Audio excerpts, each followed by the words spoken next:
All right, well, good morning to your Motobomb Madness. Yes, like Itsy Booch says, welcome back to the channel Internet. She's got a new season that has started, and she's going to be traveling all over Africa, in Morocco right now. What do you think of that, man? What a way to live your life.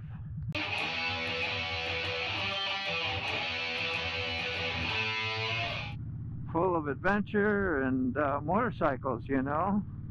And getting out onto the express freeway.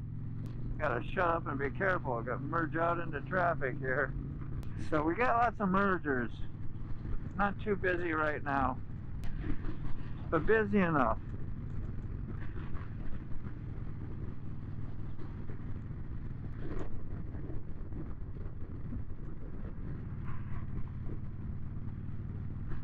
It's hair raising. It's hair raising what people do. It was like about 6 inches off the bumper in front of, and the person in front of them. I guess I could have backed off, right, or tried to move over, but there was plenty of space, you know. I just got to do my part too, as the bottom line. That's where it was. Start seeing a problem, you can always start with yourself. That's funny, I was talking about reservations a little bit yesterday, and like in this meditation thing that I read, and it was about reservations. Reserving a right to have an excuse to go do something your disease would want you to do, your sinful nature, for a later date, because you have circumstances and stuff already preset in your mind. So that's something to actually look at. Like, how does your mind work, you know, and how do you end up following a reservation that you make, you know, and your brain will go, well, that probably won't happen, I might not do that, but you know, it's there. How do you rid of those and move on without reservation? Like, especially like like addiction, right? That was something I had going on 20 some years ago. If you came in with reservations and didn't work on the program or work on the steps that they have there, you may never know what they're going to do to you and whatever it's like. But I know, like, when I decided to do something about, or hopefully do something about what was going on with me, because I couldn't stop using all the time, was going in, because I knew I'd been around before, and I knew that I had made plenty of reservations. I'd understood my own BS in that area anyway. And when I went in that last time, it was like, I was so done, man. I just really, really wanted that help, and like, my reservations were pretty much rid of. I knew that I couldn't go, well, I still want to have some fun, so I'm going to reserve the right to do this drug or that drug, or participate in this or participate in that. So I'd done already doomed myself. I wasn't ready yet. But when you come on to the whole deal without reservation, you know you're ready. Thing is ego can start recalling those reservations or reforming ones that you think were gone or buried. So it's like it's a maintenance thing. And they say, work the steps or die. You don't always literally die, but you can die inside. Be pretty miserable. I think that was the worst part. That's why I used, you know, trying to fix using with egotistical drugs and habits that you formed for yourself, that you agreed to, that would be fun. And some of them started off that way. They just don't end up that way. Well, that was a little bit about reservations. What a good name for them, huh? As we know what making a reservation at a motel is like, right? Make a reservation because you're going to show up there later. You want to have your spot saved. Remember, that's what I did with a certain little something, and I thought, man, I'm going to go in and get some help in a 12-step program, and I'm going to save this little bit that I got right here, and just in case things don't work out, I don't have to go hunt something down right away, because I want to do what I want to do. Didn't want to do what I was doing, but I was under the manipulation of my own ego, my own dependencies. All those things that you suffer from is the crap you built by feeding your ego throughout the years, over and over. And other people, your friends, people, places, and things, you know, they would help feed your ego and justify and co-stamp that stuff for you, because they didn't want to be alone either. They want to, you know, everybody want to feel good.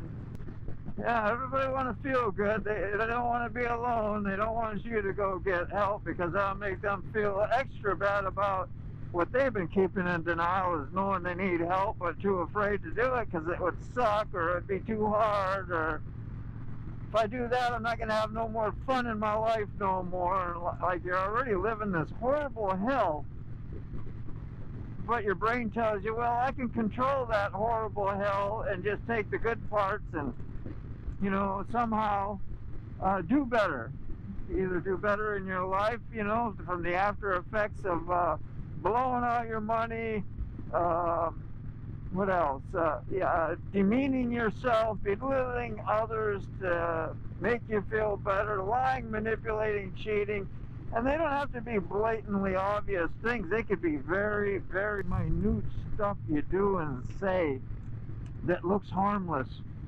But years of doing that will catch up, and when somebody calls you a or something, you believe it, because you know inside that's exactly what you are, because that's what the ego built for you. It didn't tell you about the ramifications, you know. I mean, we did know about some, you know, sometimes people who were awoke to that stuff would tell you, you know, a little bit, plant some seeds, and, you know, you definitely, you know, it's like, I knew my right from wrong. I just couldn't follow it. I didn't have the power. I was working off self-centeredness and busy protecting myself and making sure that, you know, I did all right. And I'd even sacrifice some of those things so that I'd look good in another person's eyes, so that I could maybe put that up against them or manipulate them later, you know, and not even knowing that that's exactly the system and how and what I was doing, how I was doing that, because I never really looked at it. But once you start picking that stuff apart after, you know, you made a decision to do some change in your life, and you looked at all your stumbling blocks and the things that were kicking your butt, man, like they get revealed to you, you start working. That's what I did. I prayed, I read, I worked a step, I answered questions that asked me about all these different things, and I continued that process, and next thing you know, I was like, no wonder why, right? I was crippled, broken, had a bad view, and feelings and emotions ruled my life, and then all of a sudden, right, this higher power, this connection you get with the answers and the truth, you know, which I call God, you connect up with that, and it's, how loving is that? So you go like, yeah, that is very, very loving, and without the bridge of love, there's no getting next to God, because you experience that love, right? It's kind of like the whole, like how I identify with Jesus being that bridge to God. It's the same thing, but without that principle or aspect of total love and selflessness, right? As God didn't ask Jesus to do. God is God. God did that to show us, because they're not going to bother him in the long run. But as putting himself as a human being,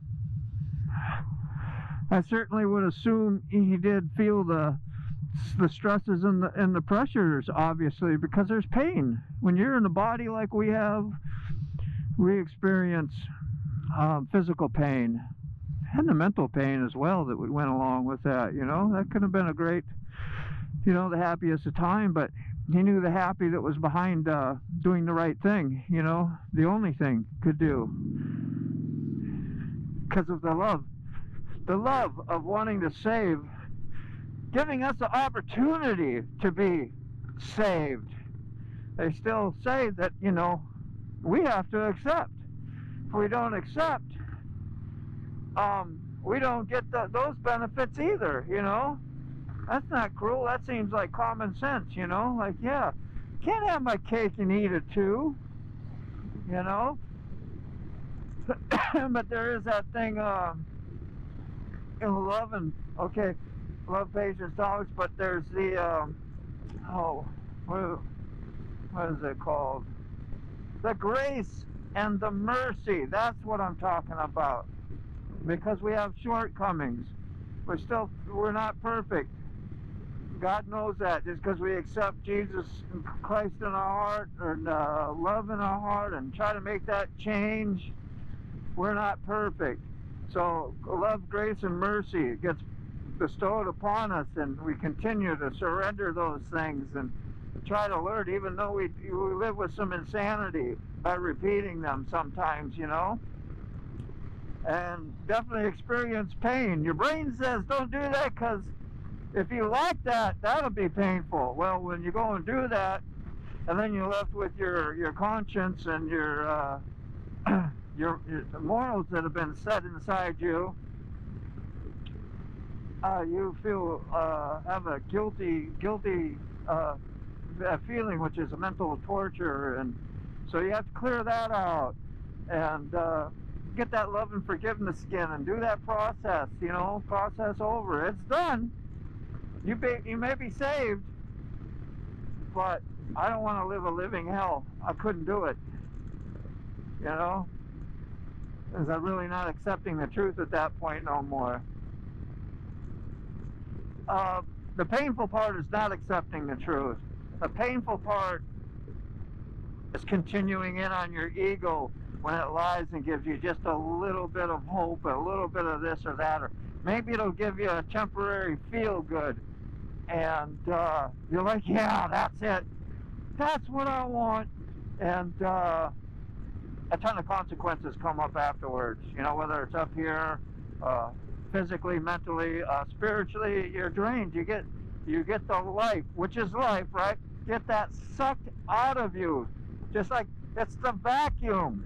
That's what the old ego does. It's a Hoover. So what you might think is painful and sacrificial becomes beauty and a blessing and an honor to be able to do. Your mind has been changed. You've been renewed. Like God even says that too. To be not conformed to this world. Okay, the world is of Satan and ego, and that's what was fueling most of my actions. But be transformed, changed by the renewing of your mind. So, if my behaviors or my attitude or my character, whatever you want to call it, has not been changed, evidence in my acting, I have to be I don't have to be, but it sounds weird. I have to be a good actor. No, I not have to be. I want to be. I get the mind of Christ put on you, and you start emulating and acting in that way out of love, you know, because now you see where the problem was. And you really don't want none of that no more, you know, because that skinned my hiney pretty hard. And it was a bit raw and glaring. So I went and got some salve. Got an operation. And patched up that little area, and we got to the core of the problem. The choice that, you know, I took to give me that thing in the first place. Kind of like the gospel there in a way, right? You think about it. And that's what working those steps kind of revealed to me, was revealing the gospel, what God was teaching his children in the Bible. You know, whether you like the Bible or not, or think it's been tainted, or that humans have touched it. I've heard that, and I've thought that myself too, and maybe it has. Who are we? Maybe it has. Who are we to say that that there isn't enough nuggets inside that Bible to give you a relationship with your higher power? And it does say in there as well that the Holy Spirit will reveal these things and intercede for you. So if things are possibly jacked up, go for it. Go with it. Go with the learning and the skills and the Holy Spirit, which is the kind of what I look at as the relationship with your higher power. That love will guide you in a softer, easier way. It won't be pain-free, because we'll still have our illusions. We'll still be scared of some things. But all those things that we were scared of and had reservations of, because we took a personal inventory. That inventory revealed what the ego did. It also revealed what some of the spiritual things did, and the grace and mercy did in our lives. And that was like a, wow. I needed all those bad experiences and hurtful, crazy things that I did and that they did and that we did to get me to bend the knee, so to speak. You know, that's an expression. Take that how you like. Now, I'll bend the knee today. I'll bend the knee, I'll pray, I'll do whatever, you know, but I know it's what's in your mind and in your heart, right? You know, you don't do that for your man around you. You don't do that whatever to show off. You do that because you're honoring God. You really love him so much, and sometimes as humans, I don't think we know any other way than some emotional or some physical way or something like that, right?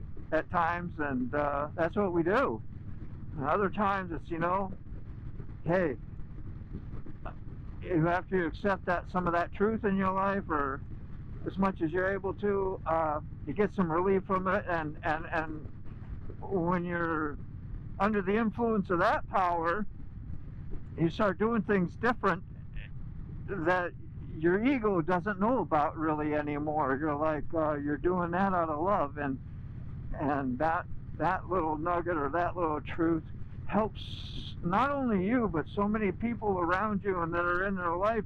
You may not see an immediate healing or help, you know, but whether you've planted a seed or you helped water somebody's seed, just because you got out of your own way and you asked God to help you in your life and do for you what you can't do for yourself, then you're removed from the results. God is then responsible for what happens, and that whether you get to see some instant relief from somebody or from yourself or whatever, that's, you know, kind of none of your business. It just happens, right? I think that's the glory about it, man. You can once you submit, right, then you're done working.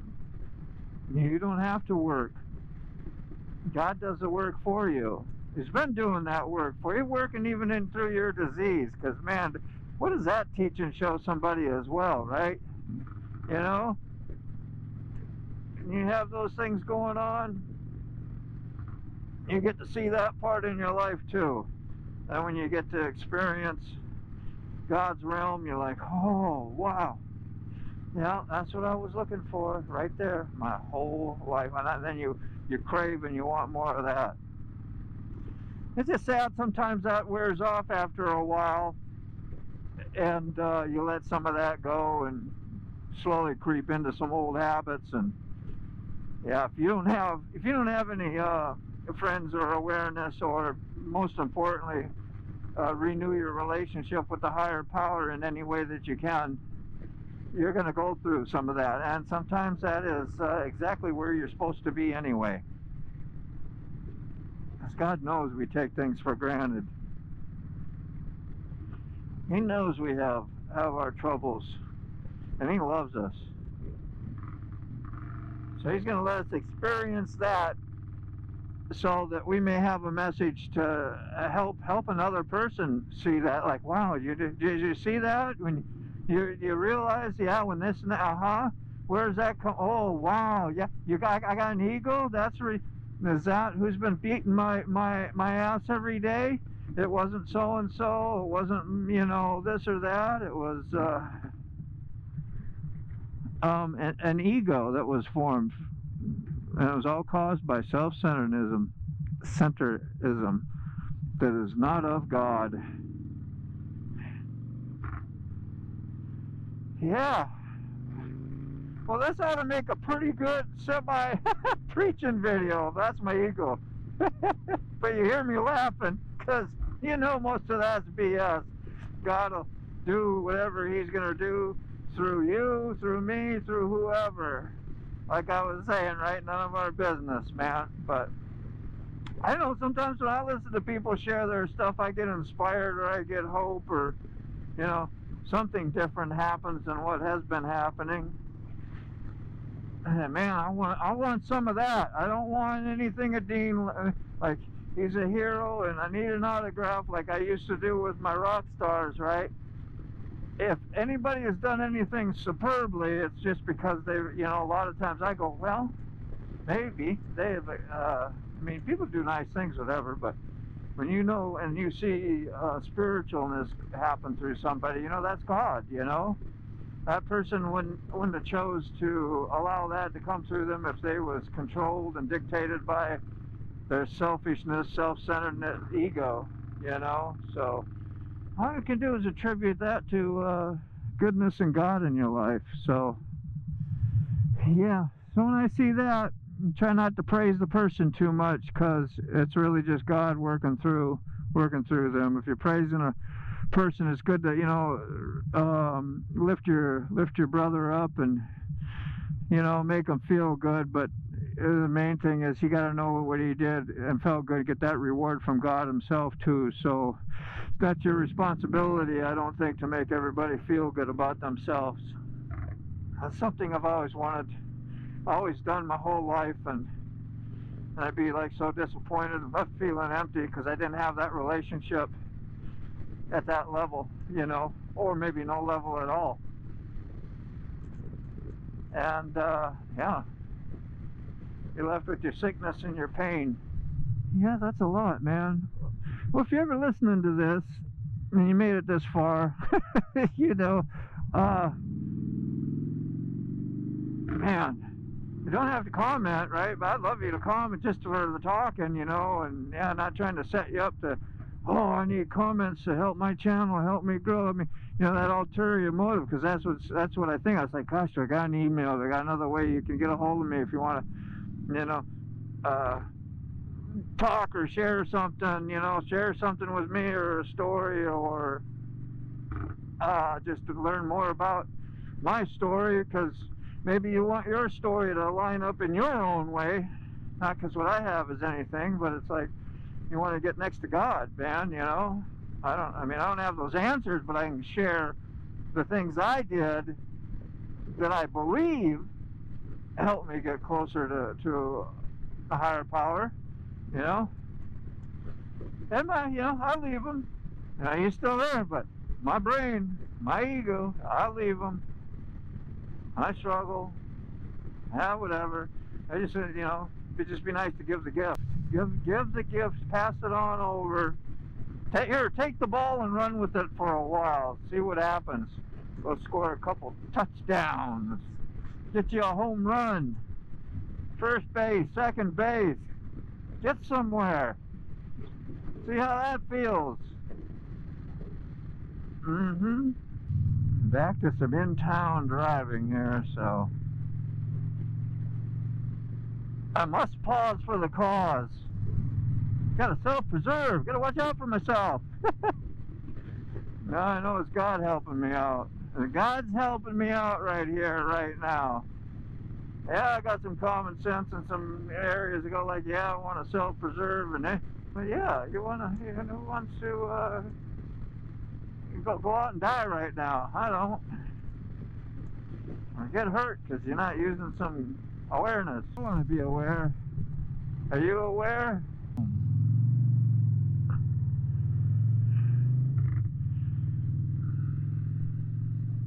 Should be right up here. Linda Circle.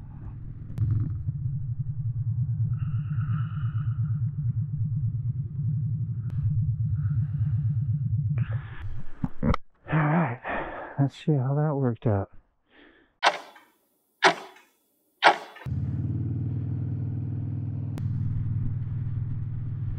Alright, new direction. Instead of headed where I was heading after my little stop, we're heading back home. Wonderful grandbabies want you to, you know, stop what you're doing, come get them, come spend some time with them, you do all that stuff. You know what? I'm a saluter. I salute to that. As excitement. Learned a lot about some of the stuff I was just talking about as we was coming over here. Stuff I was sharing to you. Yeah. Anyway, I hope that stuff all is helpful in some way. And y'all get a chance to just hear it. And see how it applies or doesn't apply to you, you know? And if you want to give those comments, man, I would love to hear feedback, you know, that inspires me as well. You know, it's like when you do this thing, you do this life together, friends and family. And, yeah, all my friends out there, so, you know, may not, you know, all of my friends until you prove it different to me, right, you know, and even then I can still love you. So, that's how we work today.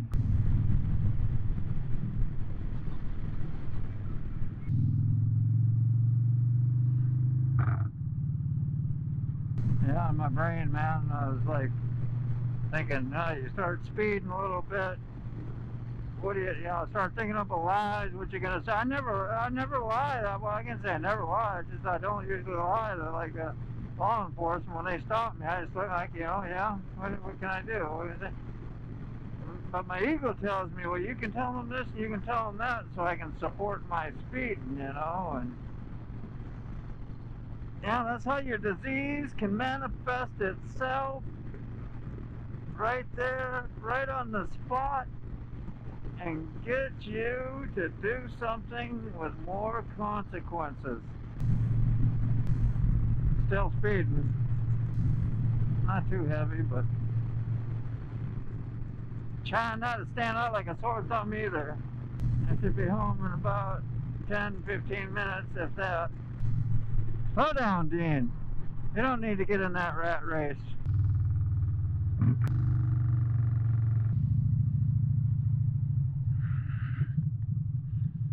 Go ahead.